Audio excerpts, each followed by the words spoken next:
Ya. Oke, kayaknya belum. Kalau gitu saya akan pin dulu. Yang akan kita bahas adalah mau tahu cara merencanakan keuangan yang tepat. Oke, ini judulnya. Sebentar. Oke. Oke, judulnya kita akan membahas mengenai perencanaan keuangan. Oke, sebentar. Udah ada belum ya? Finansialku. Oh, belum ada. Halo, Mbak. Finansialku. Di mana dirimu? Sudah ada belum? Finan. Mbaknya mana nih? Oh ya, nama saya Kemas. Saya ngebantuin teman-teman dari apa namanya? Dari admin yang bantuin admin Bapak-bapak ID dalam acara Bapak-bapak berguru. Gitu ya. Jadi saya bukan Pak James, saya bukan Pak Munawir, saya bukan Pak Marsani, saya bukan Pak Nuang gitu ya. Kita jelaskan dulu rule of game-nya. Jadi pada malam ini karena kita akan ngebahas keuangan, buat teman-teman semua minta tolong agar supaya dengan topik gitu ya. Kamu, ya saya dengan Kemas, gitu ya. Kita akan ada tebak gambar pada malam hari ini. Oke. Nanti Oke ya, ini udah ada Mbak Wit nih, udah datang bersama dengan kita ya. Oke, Halo, Wit. halo. Assalamualaikum. Waalaikumsalam. Oke, sehat Wah, udah ya. seger nih, udah buka. Udah Sehat, seger ya. Alhamdulillah. Udah seger. Oke, udah segar. Oke, saya bacakan sekali lagi buat teman-teman. Tolong kalau Hmm? nanti bertanya yang relate dengan topik sekali lagi, karena saat ini bapak-bapak admin, bapak-bapak ID juga sambil menonton bagi pertanyaan yang mungkin tidak bisa dikatakan agak-agak ya quote and quote tidak baik gitu ya. Mohon maaf apabila Oke. mungkin akan di ban oleh admin bapak-bapak ID. Jadi ada saatnya kita bercanda, ada saatnya kita serius. Nah, pada malam ini topiknya tentang finansial. Nah, sebelum kita menjelaskan Hmm. lebih dalam, gitu ya, silakan Mbak Wit dijelaskan dulu siapa sih Mbak Wit gitu ya. Silakan Mbak. Oke, terima kasih Mas Kemas. Selamat malam semuanya, teman-teman Bapak-Bapak ID. Dari teman-teman finansialku juga, perkenalkan, saya Widya Yuliarti. Saya ini adalah salah satu perencana keuangan di finansialku, dan finansialku ini itu merupakan perusahaan perencana keuangan pertama di Indonesia yang punya portal keuangan. Jadi kalau teman-teman kepo nih soal gimana cara ngatur keuangan, boleh kepoin portal kita, portal edukasi di finansiaku.com. Gitu, dan kita juga ada aplikasinya. Terus semua perencana keuangan di Finansiaku ini kita udah punya sertifikasi. Jadi belakangnya namanya ada CFP-nya, Certified Financial Planner. Jadi kalau teman-teman mau Oke. nanya curhat soal keuangan, boleh langsung ke kita. Jadi sangat valid ya, kompeten ya, memang sudah ahlinya nih untuk ngatur keuangan. Oke, kita langsung aja ke Iya. topiknya Mbak Wit. Mbak Wit, saat kondisi Boleh. kayak gini, gimana ya cara ngatur keuangan? Silakan. Mm-mm. Oke, jadi kondisi karena COVID-19 ini itu merupakan kondisi yang sangat tidak menentu gitu kan. Ada yang awalnya kita punya rencana nih, apalagi rencana udah pengen dapat THR, udah pengen dapat bonusan, ini rencananya udah kayak pengen beli ini itu gitu kan. Hmm. Atau bayar cicilan ini itu. Tapi kan karena sekarang ada yang pendapatannya berkurang atau misalnya eh si THR atau bonusannya nggak keluar. Nah, ini harus apa sih yang kita lakukan gitu kan? Nah, yang pertama itu kita harus tahu pengeluaran kita seperti apa. Jadi, mungkin buat teman-teman di sini yang belum keterbiasa. Halo? Wah, kayaknya sinyalnya menghilang nih. Halo Mbak Wit, sinyalnya kayaknya tadi sempat terputus suaranya. Iya, tadi saya berhenti dulu. Oke. Jadi yang pertama kita cek dulu pengeluaran kita seperti apa gitu kan. Nah, yang kedua ini kalau bisa dalam keadaan tidak menentu seperti ini kita harus mengurangi pengeluaran yang tidak penting. Mm-mm. Kayak misalnya pengeluaran entertainmentnya itu mungkin bisa ditekan dulu nih gitu kan. Atau nggak usah ngeluarin buat jajannya dulu atau apa itu sebaiknya jangan dikeluarin dulu gitu kan. Soalnya kita harus mempersiapkan cash di bulan-bulan berikutnya. Nah, buat teman-teman yang tadi sudah mengurangi pengeluarannya, itu saatnya untuk membuat dana darurat. Nah, jadi kalau buat teman-teman yang udah kenal, udah sering lihat Wah, jaringannya putus lagi kayaknya. Mohon maaf ya teman-teman, sepertinya jaringan dari apa namanya finansialku sepertinya sedang bermasalah gitu ya. Oke, kayaknya halo Mbak Wit, sorry, pakai jaringannya jaringan IndiHome atau pakai XL saat ini? IndiHome, Oh, IndiHome ya, soalnya tadi IndiHome ini. sempat sempat terputus. Gitu ya. Oke, intinya kita perlu Mhm. mengatur keuangan gitu ya, mengatur keuangan kita. Nah, tapi kan gini, Betul. saya lihat pangsa pasar yang ada di Bapak Dua ID, Bapak ID, sorry saya dikomplain terus sama Pak James karena saya lupa terus mengatakan Bapak ID, mestinya Bapak ID. Saya selalu mengatakan Bapak Dua ID. Mohon maaf gitu ya, Pak James ya. Oke, jadi kita lihat di sini ada mahasiswa, ada juga yang sudah Mhm. bekerja gitu atau yang baru bekerja. Nah, kalau seandainya kita bahas dulu dari bawah, buat mahasiswa, kalau seandainya berbicara mereka harus mengatur keuangan, seberapa penting mereka harus mengatur keuangan?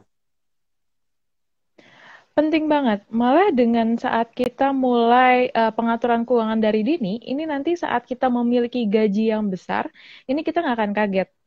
Sering banget kan Mas dengar gaji besar, lifestyle juga ikutan naik gitu kan. Hmm. Padahal harusnya dengan gaji besar itu lifestyle-nya nggak naik gitu kan. Tapi malah kebalikannya, lifestyle-nya pun ikut naik. Dengan kita sudah mulai pengaturan keuangan dari dini, ini kita tahu nih prioritas-prioritas apa saja yang harus kita dahulukan gitu. Hmm.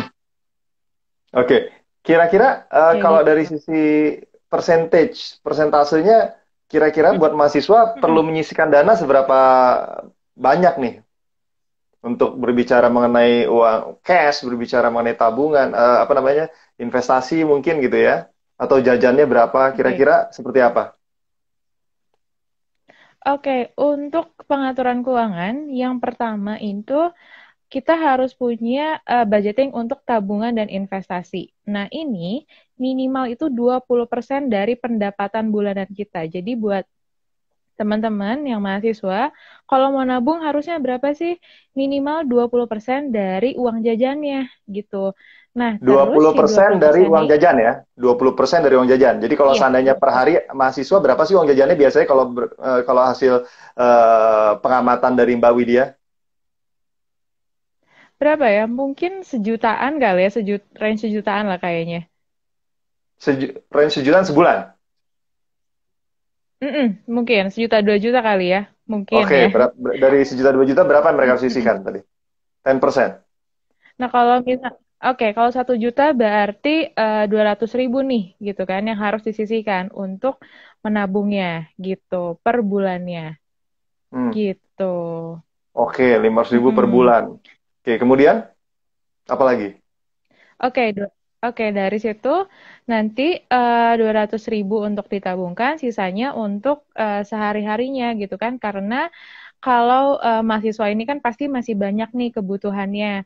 Dan si dua Hmm. ratus ribu itu langsung alokasikan untuk ditabungkan gitu. Jadi kalau buat mahasiswa mungkin ada baiknya kita mulai bikin dana darurat dulu dibanding kita mulai investasi gitu. Karena banyak banget orang-orang yang mulai investasi tanpa punya dana darurat terlebih dahulu gitu. Nah, itu yang bisa bikin teman-teman saat kejadian seperti ini sangat kelimpungan. Hmm. Gitu. Oke, berarti Mhm. tetap buat mahasiswa pun dia harus punya dana darurat ya, Mbak? Iya, betul. Sangat penting untuk punya dana darurat. Oke, oke. Sekarang kalau berbicara persentase deh. Kalau persentasenya seperti apa nih? Persentasenya bisa Persentase. didetailkan nggak? Persentase dari seluruh uang jajan, persentase lari kemana, berapa persen lari kemana, berapa persen lari kemana?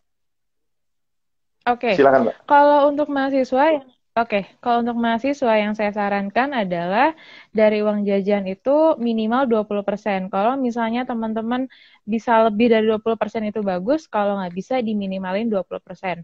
Nah, sisanya itu tinggal living cost-nya mau seperti apa gitu kan.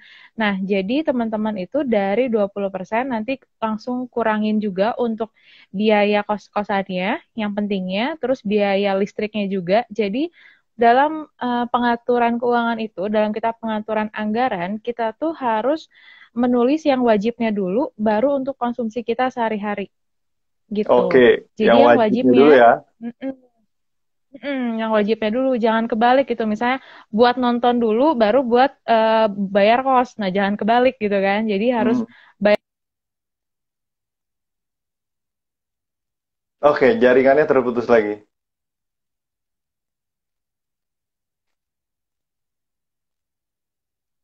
Oke, sorry Mbak, tadi jaringannya terputus lagi. Sepertinya pembicaraannya sempat terputus. Oke, Bisa diulangin lagi, mungkin sekitar oke. eh,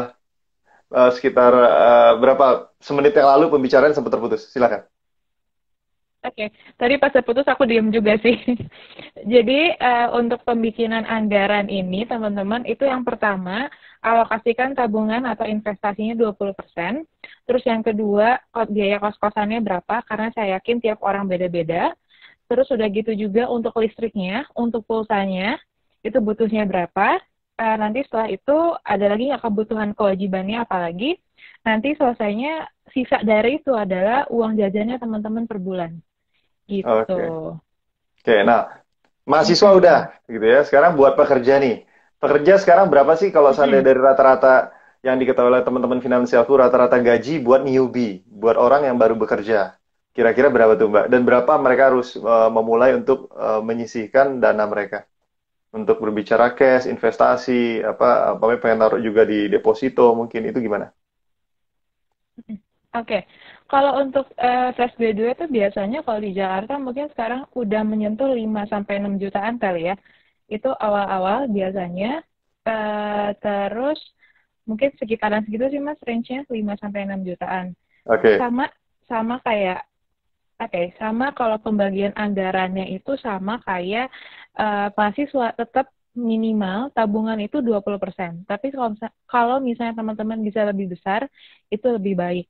Nah, udah gitu, kalau misalnya teman-teman yang punya cicilan, ini tuh maksimal 35% dari pendapatan bulanannya. 30%. Maksimal Oke, maksimal tuh ya. 35%. Iya.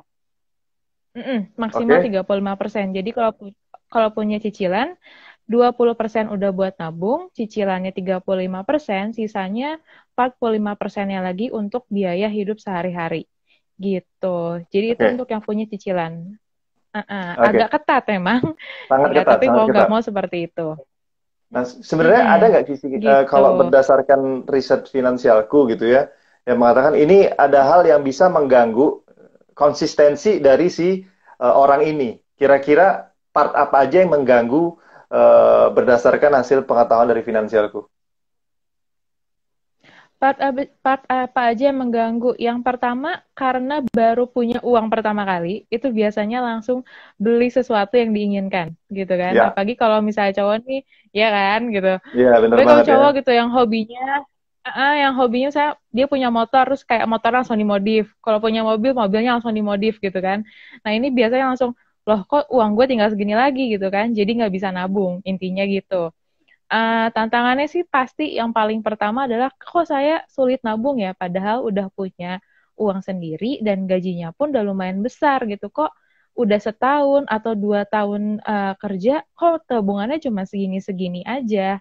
Nah itu sering banget kita temuin gitu karena mostly mereka nggak tahu goals dalam keuangannya ingin seperti apa, nggak punya angka yang pastinya seperti apa. Kayak misalnya buat nabung tuh harus berapa gitu. Misalnya Betul. dia mau punya mobil baru, dia mau punya mobil baru, dia invest misalnya atau nabung 20% per bulannya. Tapi kan mobil barunya harganya berapa nih? Misalnya 200 juta, misal. Emangnya dengan kita nabung 20% per bulan, nyampe nggak sih 200 juta? Let's say dia pengen punya mobil dalam 2 tahun lagi. Nyampe nggak nih? Gitu. Dari dia ngeanggarin 20%. gitu. Jadi Mhm. karena kita nggak tahu details goals-nya gitu kan. Jadi itu yang bikin kita kayak susah banget buat nabung, buat kok saya udah nabung nggak pernah kecapean tuh itu si mobil Mhm. nggak pernah kebeli kayak gitu. Dan paling sering juga nih buat millennials itu kan dari tahun ke tahun tuh resolusinya sama terus gitu. Kalau misalnya tahun kemarin pengen liburan, pasti tahun ini pengen liburan lagi ke tempat yang sama karena nggak kecapean tahun kemarin Oke. gitu. Jadi memang karakter masyarakat Indonesia ini kan sangat konsumtif ya, bisa dibilang. Sorry to Iya, say, iya ketika betul, ketemu sama temen, terus bawaannya pengen nongkrong. Pada saat nongkrong, bawaannya pengen traktir, bener gak sih? Kerjaannya memang seperti itu betul, gitu loh. betul. Nah, karena itu ini hal yang berat ketika buat yang baru bekerja untuk mengatur keuangannya. Nah, balik lagi kayaknya memang balik kepada ini ya Mbak ya, kayaknya balik kepada niat. Niat dan goals. Goalsnya apa nih? Jadi mesti tahu dulu kita Ya, goalsnya. Kalau mm-mm, nggak ada goals susah juga ya. betul, Oke, mm-mm, nah sekarang gini, betul, betul banget. dari finansialku punya gak sih umpamanya range gaji umpamanya dari 5 sampai 10. Sebenarnya poin yang bisa dia achieve adalah ini umpamanya gitu. Contoh umpamanya kalau Anda baru bisa beli mobil eh, kalau seandainya gaji Anda mungkin sudah 20 juta umpamanya gitu. Nah, itu ada gak sih riset yang dilakukan oleh finansialku?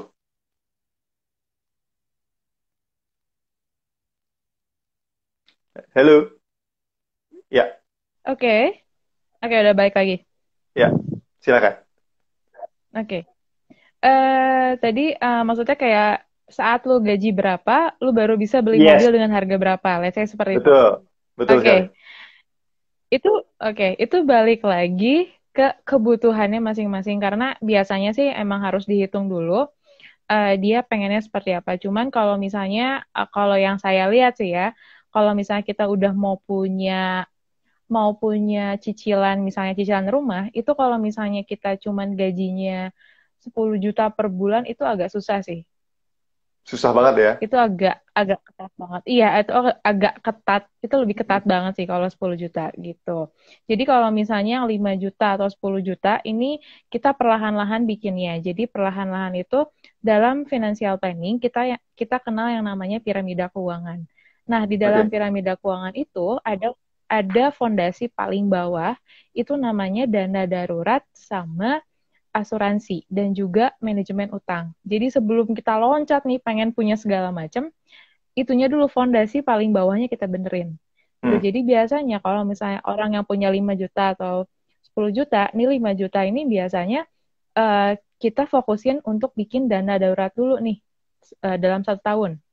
Gitu. Hmm. Satu Hmm. tahun kita bikin dana darurat, next-nya kita baru invest ke yang lainnya. Gitu. Jadi pasti yang pertama itu dana darurat terlebih dahulu. Apalagi dengan keadaan seperti ini, orang-orang yang punya dana darurat itu sangat tertolong. Karena meskipun dia pendapatannya berkurang, dia bisa menambah pendapatannya sendiri dari dana daruratnya. Hmm. Gitu. Hmm. Oke, ini saya Jadi sedikit sangat penting dikomplain untuk nih. punya dana. Sorry Mbak, saya dikomplain Mm-mm. nih. Aduh, kok range gajinya ketinggian ya katanya. Bisa nggak jelasin kalau seandainya UMR? Nah, ini menarik nih pertanyaannya. Kalau UMR Oke. gimana? Kayaknya teman-teman semua sangat apa namanya berpikir, aduh, gue masih UMR, terus gue mesti apa? Kalau gitu gue cuma bisa buat jajan dong. Nah, Mm-mm. coba dikasih clue-nya Mbak. Silakan Mm-mm. Mbak. Ini pertanyaannya banyak ke situ kayaknya ya. Oke, silakan. Oke, oke. Oke, yang gajinya UMR ini eh yang paling penting adalah bikin dana darurat dulu. Itu yang paling penting sih. Jadi bikin dulu dana daruratnya. Nanti kalau sudah selesai, itu baru kita investasi ke tujuan keuangannya gitu. Jadi dana daruratnya harus diamanin dulu nih. Misalnya 20% dari 3 juta tuh berapa ya? Emang UMR berapa ya sekarang ya? 4 juta atau 3 jutaan sih Ya, UMR masih di itu? bawah 5 mungkin kali ya. Sekitar 3 juta sekian kali ya. Masih di bawah 5 ya? Oke, Hmm. let's say 3 juta lah ya. 3 juta itu kalau misalnya 20 persennya 600 ribu nih per bulannya Ya, untuk ya. nabung dan investasinya. Ini kemana 600 ribu? Nah ini fokus dulu aja di dana darurat. Pokoknya sampai beres, sampai dana daruratnya terpenuhi, baru nextnya itu untuk investasi tujuan keuangannya. Saya tahu Hmm. itu bakal lama, cuman yang namanya financial planning ini adalah sebuah proses. Prosesnya nggak instan gitu. Bahkan Indomie aja yang katanya instan tetap harus dimasak 3 menit gitu kan. Jadi ini adalah sebuah proses. Mari kita nikmati prosesnya. Ya, jadi tetap dana. Intinya teman-teman, kalau dari tadi kita interogasi Mbak Wit nih, intinya dia mengutamakan coba dana darurat dulu. Berapapun gaji teman-teman, mau UMR atau di bawah UMR, cuma tolong sisihkan 20% dari penghasilan lo ya. Mm-mm. Itu mesti konsisten. Dan harus di mana? Mm-mm. Di awal atau di akhir nih, Mbak? Baiknya adalah di awal, ketika gajian langsung tarik 20%, langsung masukin misalnya kalau yang susah nabung, masukin ke rekening lainnya. Gitu, rekening yang Oke. mungkin si ATM-nya disembunyiin dulu nih, biar nggak diambil, kayak gitu. Oke. Sampai berapa lama, Mbak? Sampai berapa lama? Ada time periodnya nggak? Nah, kalau si dana darurat ini kita simpan di rekening lainnya atau misalnya instrumen investasi lainnya, itu sampai kita mendapatkan kejadian yang nggak bisa kita rencanakan. Kayak si COVID-19 ini. Nah, ini tuh kejadian yang sama sekali nggak kita rencanakan. Siapa sih yang bisa merencanakan kalau pendapatannya tiba-tiba berkurang? Hmm. Gitu. Jadi ini kita simpan sampai kita benar-benar ada kejadian yang sama sekali nggak bisa kita rencanakan. Kekurangan pendapatan, kehilangan pendapatan. Kalau misalnya teman-teman punya gadget nih, gadgetnya rusak. Udah gitu, pekerjaan semua dari gadget. Sorry, sinyalnya hilang lagi.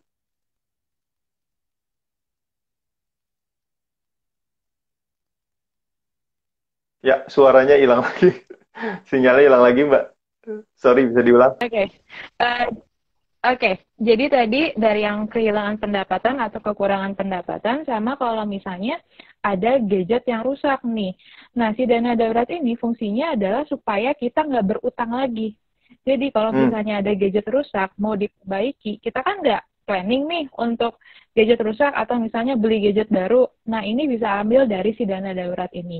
Atau kalau misalnya teman-teman nih yang punya kendaraan, terus kendaraannya rusak, tiba-tiba mogok, harus ganti spare part. Nah, ini bisa langsung ngambil dari si dana darurat ini gitu. Jadi benar-benar untuk kejadian yang nggak bisa direncanakan sama sekali Oke. gitu.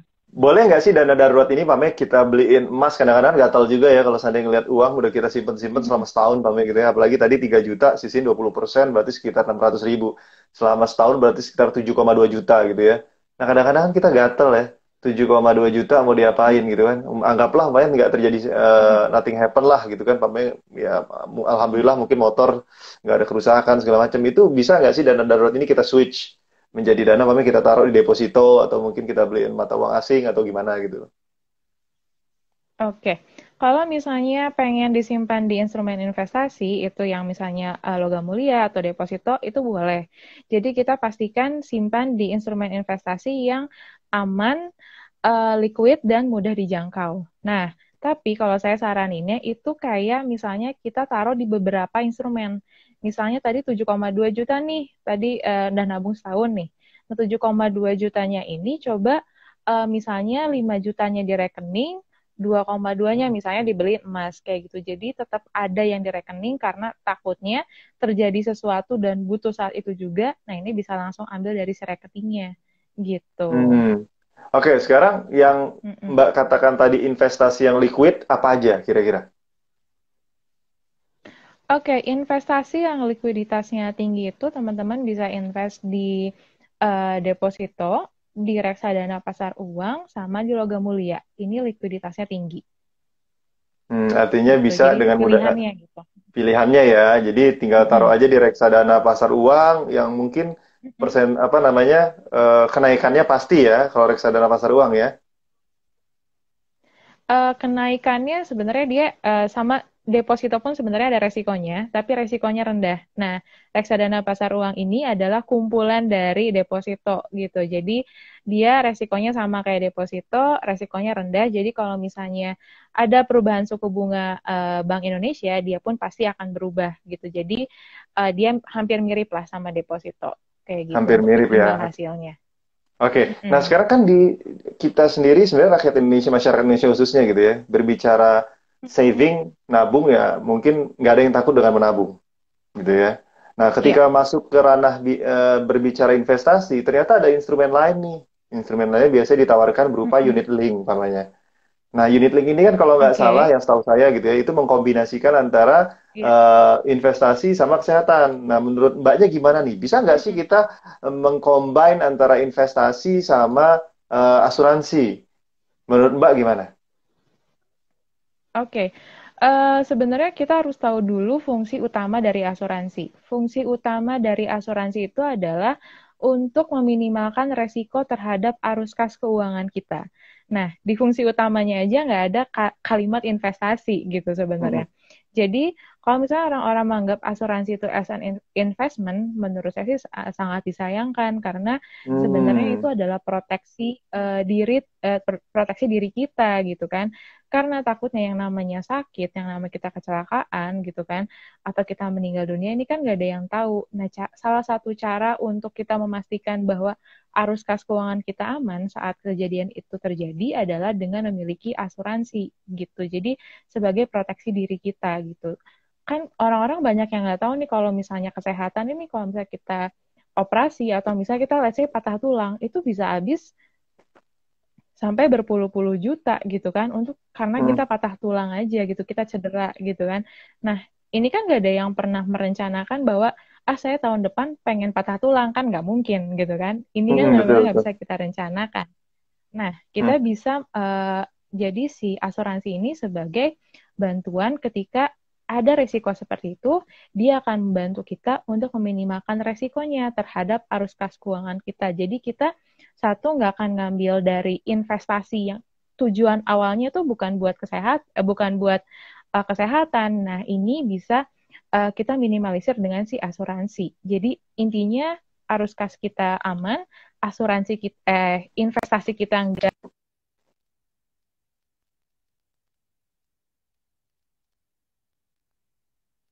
Oke, mohon maaf terputus lagi. Kayaknya emang jaringan malam ini IndiHome lagi bermasalah gitu ya. Kayaknya bermasalah lagi. Oke, Silakan Mbak. Ya, sempat terputus tadi di mungkin 10 tiks kan gitu deh. Silakan Mbak oke, diulang. oke. Oke, jadi si asuransi ini kalau misalnya kita sakit gitu kan, atau kita harus rawat inap gitu kan, jadi nanti kita mengambil, nanti si asuransi ini akan membantu kita supaya kita tidak mengambil tabungan dari dana daruratnya juga, supaya investasi kita juga nggak terganggu dan supaya kita nggak ngambil utang untuk membayar tagihan rumah sakit. Itu fungsinya asuransi. Nah, jadi Oke. kalau bisa, jadi kalau bisa teman-teman saat investasi terus menyangka bahwa asuransi unit link termasuk investasi, memang sih dia menawarkan investasi gitu kan. Fungsinya apa sebenarnya? Fungsinya itu saat misalnya dia kan hanya bayar tuh misal 10 tahun nih. 10 tahun bayar asuransi, tapi setelah dia nggak bayar asuransi itu, dia masih bisa terlindungi. Itu fungsi utamanya Oke. gitu. Jadi Mm-mm. kesimpulannya mungkin dapat saya simpulkan dari cerita Mbak Wi tadi adalah kalau seandainya tujuan utamanya adalah asuransi, tentu saja jangan dicampur dengan investasi. Investasi adalah investasi, Betul, asuransi adalah asuransi gitu ya. Jadi jangan di matchkan betul. seakan-akan karena tujuan orang itu kadang-kadang asuransi buat anak sekolah gitu ya. Ngambilnya asuransi buat anak sekolah. Mikirnya bahwa buat kedepannya buat anak sekolah, pada itu ada asuransi gitu loh. Gitu ya. Yang terjadi di Indonesia kadang-kadang memang Betul. agak miris ya kalau menurut saya. Orang Indonesia itu mikirnya kalau seandainya saya naruh sesuatu di instrumen A, kalau bisa maunya naik gitu ya. Mm-mm. Itu wajib naik gitu ya. Jadi dia berharap mencari sebuah Betul. instrumen yang pasti aman dan pasti juga naik. Nah, ini jadi masalah berikutnya, Mm-mm. gitu ya. Oke, Mm-mm. sekarang kita udah Mm-mm. menyinggung Betul. asuransi, gitu ya. Kita udah menyinggung investasi. Nah, menurut Mbak Wid, anggaplah saya Mm-mm. seorang pekerja yang UMR, gaji saya tadi dikatakan 3 juta, gitu ya. Saya udah layak belum sih untuk Oke. berbicara investasi, berbicara mengenai investasi? Udah layak belum? Dengan Layak. gaji saya 3 juta. Oh, oke. Sebenarnya layak banget karena sekarang pilihan investasi itu banyak banget dan bisa mulai dari modalnya sekarang 10.000 pun sudah bisa berinvestasi. Jadi buat teman-teman jangan ragu untuk berinvestasi karena sekarang investasi itu makin mudah dijangkau gitu. Yang 10.000 investasi ini kalau nggak salah emas digital pun bisa dari 10.000. Bahkan ada juga reksadana yang dari 10.000 juga ada gitu. Jadi Hmm. teman-teman ini jangan ragu lagi untuk berinvestasi karena modal sedikit pun sekarang sudah bisa untuk berinvestasi gitu. Jadi zaman sekarang kayaknya kalau kita nggak investasi sangat disayangkan sekali gitu kan. Sekarang udah Iya, iya. makin canggih, iya kan? Makin canggih, makin gampang. Kita nggak usah ke bank loh untuk buka akun investasi gitu kan. Ini tinggal Mm-mm. dari smartphone aja gitu. Tuh, dengerin tuh teman-teman. Jadi intinya, tadi sempat disinggung oleh Mbak Mm-mm. Wit bahwa gaji 3 juta, terus 20% buat apa namanya, apa namanya tadi? Uang apa namanya? 20% tadi di awal? Tabungan, No, potong 3 tabungan juta, sama 20%. investasi. Investasinya berapa persen dari 3 juta? 600.000. Oh, itu udah, uang itu buat Enam ratus investasi juga ribu. boleh? Boleh, boleh. Jadi Oke. semisal dia dana daruratnya sudah beres, 600.000-nya dia masukin aja ke investasi itu boleh. Oke, jadi berjenjang ya, masukin dulu di dana darurat nih, Mm-mm. tabungin terus di situ, kumpul di situ, just in case nanti sudah setahun gitu ya, setahun terkumpul 7,2 juta dan belum ada kebutuhan, baru bisa di switch berbicara mengenai investasi. Maksudnya Iya, kayak gitu ya? Oke, iya, oke. betul. Nah, itu dia teman-teman. Jadi dana darurat 20% setelah ditumpukin nih selama setahun di switching aja jadi investasi. Karena kenapa? Kalau seandainya taruh di tabungan kan pasti berkurang ya, Mbak. Mm-mm. Betul, betul, berkurang. Nilainya yang berkurang. Oke. Nah, sekarang kalau menurut Mbak Wit, investasi yang Mm-mm. bisa dikatakan aman kalau kita urutin dari nomor Mm-mm. 1, 2, 3, 4 bisa dikasih tahu nggak kisi-kisinya? Kira-kira berbicara investasi, nomor satu yang pertama apa, kedua apa, ketiga apa, keempat apa dari sisi keamanan? Oke, mungkin dari sisi yang resikonya rendah kali ya. Yang Oke, resiko rendah itu yang pertama ada deposito. oke, oke. Ternyata dia berhenti lagi. Oke, mohon maaf ya teman-teman ya. Kita tunggu dulu, tunggu dia. Eh, hati-hati. Yang pertama deposito, yang pertama deposito, yang Oke, kedua, oke. Yang yang kedua kedua, bisa di reksadana pasar uang. mm-mm. Yang ketiga itu logam mulia. Yang ketiga logam mulia. Gitu. Iya, logam mulia atau emas. Oke, logam Bisa. mulia atau emas. Jadi yang pertama tadi mungkin saya ulang Mm-mm. lagi. Yang pertama adalah Mm-mm. deposito, yang kedua reksadana pasar uang, yang ketiga adalah emas. Tuh, lihat. Artinya uang 700.000, 7,2 juta gitu ya. Mendingan diputerin, jangan jadiin apa? Handphone gitu ya. Orang kadang-kadang ngeliat uang 7,2 juta akhirnya Iya, buat beli iya. handphone baru gitu ya. Miris ya. Heeh, Nah, betul, betul. ya Kayak gak sih? gitu. Nah, Iya, menurut Mbak benar. Wit, seberapa kuat nggak Mm-mm. sih masyarakat kita, khususnya yang generasi milenial ini ya, mempersiapkan dana Mm-mm. untuk pensiun? Wah, ini nih, dana pensiun itu jarang banget kayaknya orang-orang mulai aware. Itu jadi kalau dari setiap klien yang saya pegang, itu baru kepikiran dana pensiun setelah saya singgung. Ini mau nggak saya hitungin dana pensiunnya berapa? Oh iya boleh juga gitu. Jadi Yuk kita mereka itu kita hitung itu, belum kita hitung itu, kepikiran.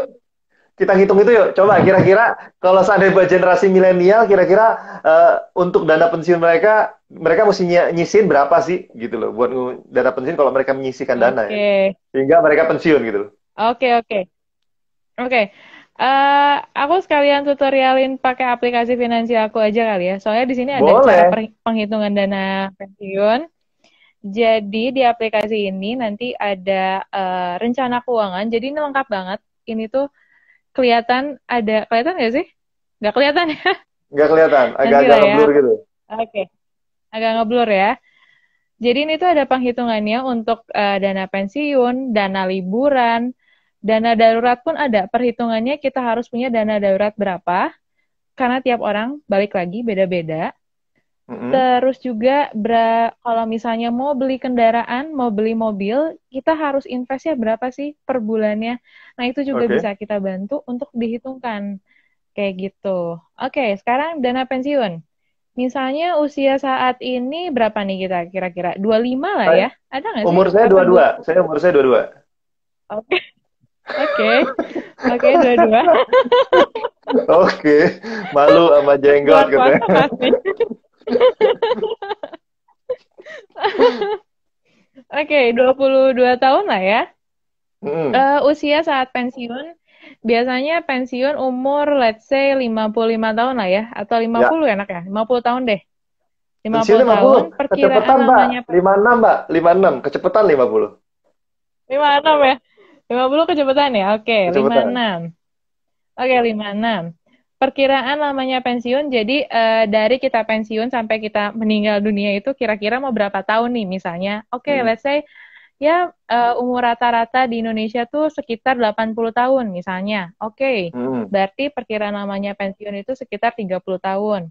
Ya, Pengeluaran bulanan saat ini, misalnya teman-teman yang UMR nih, pengeluaran ya. bulanannya bisa mencapai 4 juta misalnya. 4 juta per bulan, terus nanti pas pensiun misalnya, nggak mau berubah deh, pengeluarannya tetap aja kayak sekarang. Mm. Oke, pengeluarannya 100%, terus kita hitung inflasinya, inflasi di Indonesia itu bisa nyampe tahun 2018 ke 2019 sih 3-4%-an. Biasanya kalau saya sih ambil inflasinya di 5-6% per tahun ya. Jadi Mm. misalnya inflasinya 5%. Nanti pas hari tua, si uangnya ini mau kita investasiin lagi nih, uang yang misalnya nggak kepake. Karena kan kita pakainya per bulan tuh. Mm. Ada yang nggak kepakainya mau kita investasiin nih. Misalnya Mm. investasinya ke deposito. Misalnya 6% per tahun. Karena kita masih lama pensiunnya, kita kita invest di investasi yang paling untungnya paling gede nih, returnnya paling gede, tapi resikonya juga gede. Let's say di saham nih, misalnya bisa 20% per tahun. Setelah dihitung, kalau misalnya teman-teman yang mau pensiun umur 56 tahun, Mm. dengan pengeluarannya itu 4 juta per bulan, itu cukup invest sebesar 130.000 per bulannya di Mm. instrumen investasi yang bisa menghasilkan imbal hasil sebesar 20% per tahun. Oke, oke. Ini mulai saya Cuma mulai kebayang nih. 130. 130.000 ya. Oke. Jadi teman-teman, mungkin saya ulangin lagi tadi ya. Jadi teman-teman yang punya gajinya tadi 3 jutaan, kalau seandainya pengen ya pensiun umur 56 dan ingin tetap stay di pendapatan 4 juta gitu ya. 4 juta tadi. Jadi hanya dengan Mm-mm, uang 130.000 rupiah per bulan mm-mm. yang disisihkan gitu ya. Itu secara rutin ya setiap Mm-mm. bulan ya. Secara rutin seratus Iya, tiga puluh ribu per secara bulan. setiap bulan. Oke. Nah, Mm-mm. instrumen mana yang menurut Mbak bisa memberikan 20% dan itu pasti? Karena kan kita mesti nyari dong. Oke. Kalau misalnya yang pasti kalau high risk biasanya high return, berarti resikonya pun tinggi gitu kan. Jadi Hmm. kalau pasti 20% sih ya nggak mungkin. Biasanya dia mungkin bisa lebih dari 20% atau kurang dari 20%. Jadi dengan caranya itu kita memitigasi resiko dengan cara memperpanjang waktu investasinya. Hmm, Investasi hmm. apapun itu kita sebenarnya bermain dengan waktu. Semakin panjang kita menyimpannya, tentu keuntungannya akan lebih besar. Jadi dengan kita semakin panjang nih naruhnya, wah ini pasti returnnya akan gede banget. Buat teman-teman Hmm. yang tahu, yang pernah, yang mungkin main saham, itu tahu banget tahun 2008, salah satu saham Unilever itu di 4.000 kalau nggak salah per lembarnya. Terus kalau tahun 2018 kemarin, per lembarnya aja udah 40.000 gitu kan. Kenaikan dalam 10 tahun itu berapa kalinya daripada tahun 2008 gitu. Jadi Hmm. kalau teman-teman yang 20% ini tentu saja high risk high return gitu. Hmm. Oke, oke. Nah, jadi akhirnya dikatakan ya, semua larinya ke saham ya, kalau seandainya ingin mendapatkan return yang tinggi. Mm-mm, Tapi be careful juga ya, artinya mm-mm, risikonya juga ada di sana. mm-mm, betul, Nah, oke, oke, oke. Saya betul. sedikit paham di situ. Oke, kemudian Oke, selain itu bisa ada ke lagi situ atau instrumen yang lain? misalnya bisa ke reksadana saham. Mungkin kalau teman-teman yang aduh nggak mau ribet nih harus belajar saham atau apa, bisa ke reksadana saham. Itu juga returnnya pun imbal hasilnya pun lumayan juga gitu, bisa mencapai 20%-an gitu. Oke. Nah, kalau Mm-mm. seandainya saya mau beli reksadana, saya mesti kemana ya, Mbak? Oke, buat teman-teman yang misalnya mau beli reksadana, hal pertama yang harus dilakukan adalah buka akunnya dulu. Ini bisa ke sekuritasnya, atau misalnya teman-teman bisa lewat aplikasi. Sekarang udah banyak banget aplikasi yang bisa menjual reksadana. Itu banyak banget. Teman-teman bisa cek di Play Store, itu banyak banget. Bahkan sebenarnya di aplikasi Finansialku juga bisa gitu, karena kita udah kerjasama sama penjual reksadana online kayak ada Bareksa, ada Tanam Duit juga, itu teman-teman bisa buka lewat aplikasi Finansialku gitu. Jadi Oh, itu gampang banget, tinggal buka, Mbaknya jadi dari finansialku juga bekerja gitu. sama dengan Bareksa juga ya untuk itunya. Untuk Iya, mengakomodir masyarakat gitu ya, untuk membeli di Bareksa gitu iya. ya. Oke, oke, Betul, nice. jadi kita kerjasama sama Bareksa sama Tanam Duit. Nah, itu teman-teman bisa nih investasi langsung lewat aplikasinya. Enaknya lewat aplikasi ini pencatatannya pun langsung gitu. Jadi udah ada di aplikasinya, nanti tiap akhir bulan tuh ada laporan keuangannya. Seperti apa sih kondisi keuangan kita saat ini gitu. Ternyata keuangan gue ini kebanyakan investasi apa kebanyakan naruh duit nih. Kalau kebanyakan naruh duit juga kan nggak bagus gitu kan, nggak sehat juga gitu. Jadi Hmm. itu kelihatan laporan keuangannya nanti di akhir bulan. Oke, nah untuk kondisi saat ini kan lagi corona gitu ya, perekonomian lagi turun. Menurut Mbaknya Mm-mm. tepat gak sih untuk kita berinvestasi di instrumen seperti reksadana dan saham gitu ya? Menurut Mbaknya gimana? Mm-mm. Oke, balik lagi ke tujuan keuangan masing-masing dan kebutuhannya seperti apa dan kemampuan keuangannya. Kalau buat teman-teman yang sudah punya dana darurat, sudah tahu alokasi buat investasi tiap tujuan keuangannya, I think nggak ada masalah dia mau investasi dimanapun karena dia sudah punya target-targetnya seperti apa. Cuman buat teman-teman yang belum punya dana darurat sama sekali, ini sekarang saatnya teman-teman mengumpulkan dana darurat gitu. Jadi sekarang adalah teman-teman harus punya uang di rekening atau misalnya teman-teman bisa mulai investasi untuk reksadana pasar uang kayak gitu. Jadi buat teman-teman yang sudah punya targetnya sih nggak masalah mau invest dimanapun karena sudah ada targetnya. Cuma kalau Hmm. teman-teman yang belum punya dana darurat, nah ini penuhi dulu dana daruratnya. Kalau mau invest, mungkin invest dulu di reksadana pasar uang. Oke. Gitu. Nah, ini ada pertanyaan nih. Saya langsung tanya, ada pertanyaan dari teman-teman dari Pak Andrean YP. Apa yang bedain aplikasi finansialku sama aplikasi yang lain? Gimana nih? Coba, apa bedanya dari keamanan atau dari proses penarikan? Saya rasa bukan proses penarikan sih. Finansialku ini kan sebenarnya aplikasi untuk dapat membaca sebenarnya kinerja keuangan Anda pribadi kayak gimana sih gitu ya. Nah, jadi mungkin bisa ditanya, Betul. kalau pertanyaan yang pertama saya setuju banget, apa yang bedain aplikasi finansialku sama aplikasi yang lain? Apa keunggulannya, Mbak? Oke, jadi kalau di aplikasi finansialku itu yang pertama bisa nulis anggaran keuangan bulanan sama catatan keuangan harian. Jadi gampang banget kita nge-track pengeluaran kita seperti apa.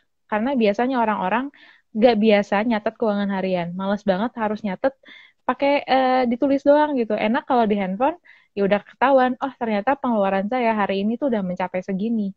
Saat ada Hmm. angka kita aware, oh ternyata gue boros banget. Itu yang pertama. Yang kedua, kita punya fitur rencana keuangan. Jadi buat teman-teman yang mau merencanakan keuangannya, misalnya tadi yang mau beli mobil. Nah, ini kalau saya mau beli mobil harganya 300 juta, misalnya dalam 2 tahun ke depan, saya harus invest berapa sih per bulannya? Dengan Hmm. gaji saya yang seperti ini, bisa nggak ya saya mencapai 300 juta dalam 3 tahun? Itu kita Hmm. bisa bantu hitungkan dalam aplikasinya. Terus juga Hmm. tadi seperti yang saya bilang, nanti ada laporan keuangannya nih. Dan teman-teman juga bisa cek kesehatan keuangan. Nah ini nih yang biasanya orang-orang nggak tahu apakah keuangannya sakit atau enggak gitu. Itu yang kita Ah, belum aware, bahaya kita nih ya. belum sadar. Hmm.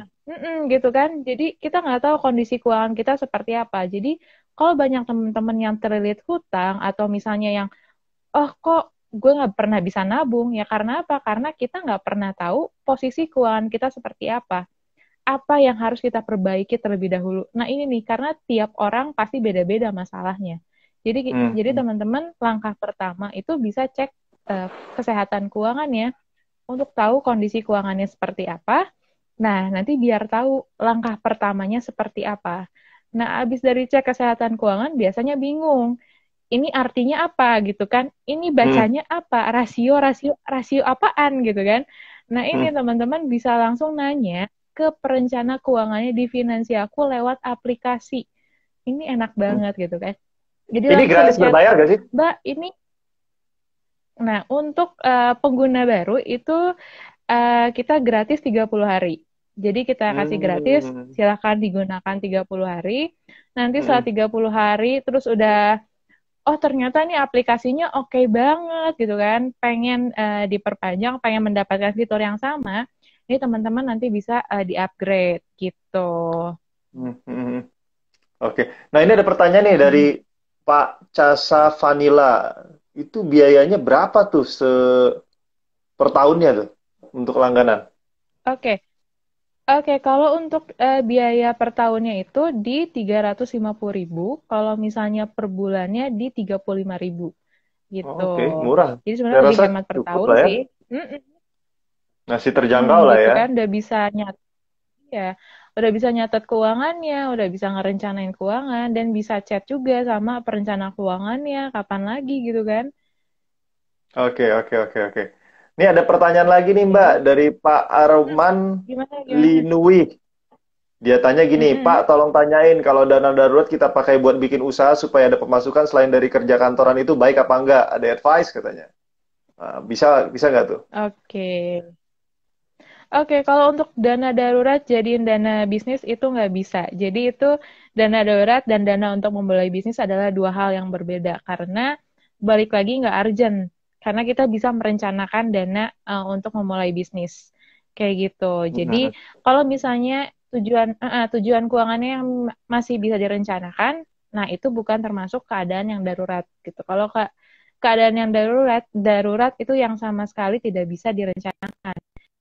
Jadi kita harus definisi.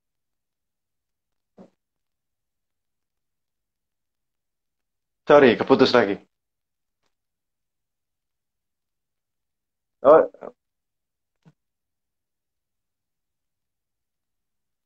oke. Jaringan kembali lagi error lagi kayaknya. Ini karena mungkin banyak orang yang sedang online gitu ya. Jadinya, aduh, jaringan internet juga parah sekali ya. Iya nih sinyalnya. Aduh, sayang sekali ya. Padahal seru sekali nih penjelasannya. Apa namanya tentang keuangan gitu ya. Oke, tadi wah, mohon maaf tadi terpotong karena lumayan lama tuh tadi nge-lag-nya keputusnya ada mungkin 20 apa namanya Iya, 20 detik iya gitu loh. betul. Ya, mungkin bisa diulang lagi silakan, Mbak. Oke, oke. Jadi buat teman-teman, dana darurat ini kalau bisa sudah didefinisikan keadaan daruratnya yang seperti apa. Jangan misalnya si dana darurat ini malah dipakai untuk tujuan keuangan lainnya, karena itu bisa direncanakan. Jadi ini dana darurat totally yang nggak bisa direncanakan. Banyak banget kok kasus orang-orang udah bikin dana darurat Hmm. malah dipakai untuk liburan. Ini banyak banget. Hmm, hmm, hmm. Oke, jadi Banyak tadi banget. terjawab sudah ya, terjawab ya. Artinya dana darurat jangan dibuat buat usaha gitu ya. Jadi kalau bisa memang digunakan kalau Betul. sampai udah terkumpul ya lariin aja buat investasi gitu ya. Takutnya kalau buat usaha belum tahu Mm-mm. pula lagi usahanya apa, tahu-tahu nggak Iya, laku akhirnya betul. kolaps juga. Sayang banget ya, Mm-mm. gitu sih. Iya, Oke, iya, mungkin itu dia betul. oke, karena waktunya sudah semakin menipis, karena udah mau kalau udah sejam ya akan selesai gitu Wah, ya.